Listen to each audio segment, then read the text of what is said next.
Welcome to the Greenhouse Curacao restaurant. Here at the Greenhouse Curacao, our chefs expertly prepare your food with the highest quality and freshest ingredients. The Greenhouse restaurant is now serving breakfast, serving the best omelet, fresh juice, hot coffee, and more. Come and enjoy the new Caribbean sushi. Origami is offering you all-you-can-eat sushi for only $20, only on Monday and Thursday. Het belangrijkste nieuws uit Curaçao in het Nederland. Exceptionaal, vers van de pers.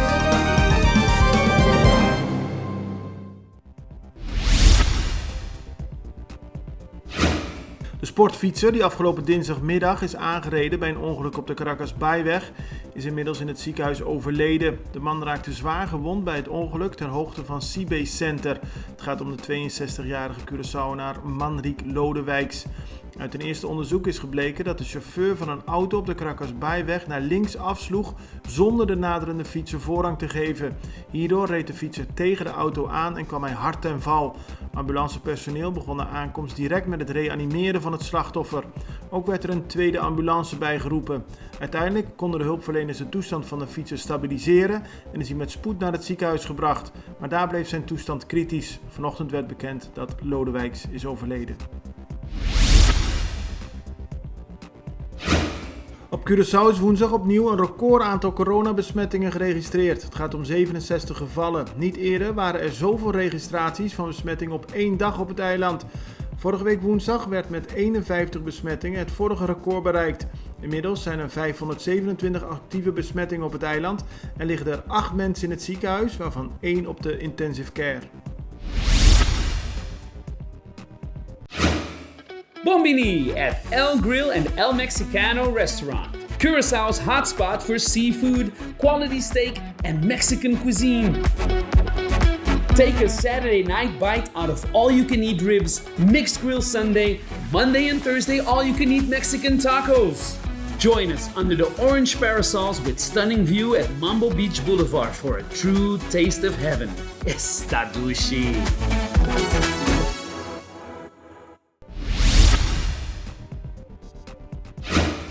De Nederlandse minister-president Mark Rutte benadrukte gisteren tijdens het debat in de Tweede Kamer dat Curaçao een code geel bestemming is en dat ook voorlopig zal blijven. Dat betekent dat Nederlanders daar naartoe kunnen reizen zonder dat ze verplicht in quarantaine moeten worden geplaatst.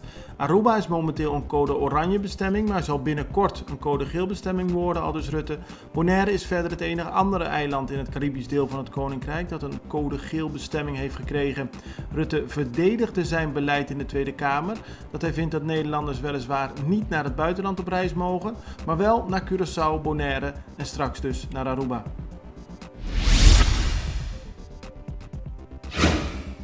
Club Jamin aan de Cubaweg zal voorlopig niet opengaan.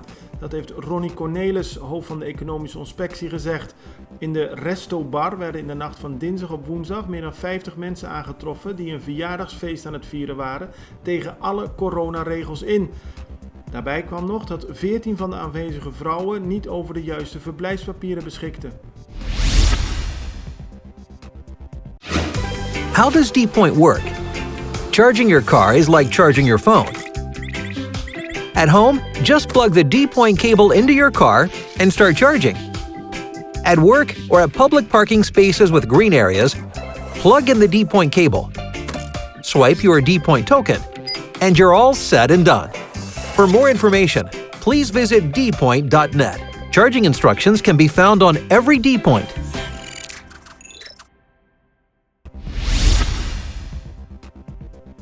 De Centrale Bank van Curaçao en Sint Maarten biedt de lokale commerciële banken niet langer de mogelijkheid een generiek moratorium te geven. Dat gebeurde vlak na het begin van de coronacrisis en daardoor hoefden klanten bijvoorbeeld niet hun hypotheken of andere leningen voor een bepaalde tijd terug te betalen. Nu zegt de centrale bank dat de financiële zekerheid van de lokale banken voorop staat en dat alleen per klant kan worden gekeken of er uitzonderingen worden gemaakt. De ontsnapping van 17 ongedocumenteerden eerder deze week uit de barakken bij de SDKK blijft een mysterie, zo schrijft de Extra.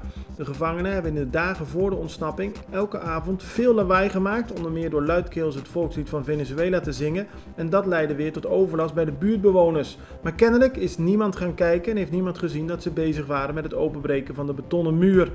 16 van de ontsnapte ongedocumenteerden is nog voortvluchtig. Een 17e werd op dezelfde nacht aangetroffen op de Dr. Maalweg. Hij was gewond geraakt bij de ontsnapping en werd door een particuliere beveiligingsdienst aangetroffen. De nieuwe bondscoach van Curaçao, Guus Hiddink, kijkt tevreden terug op de trainingsweek van afgelopen week op Curaçao met de nationale selectie.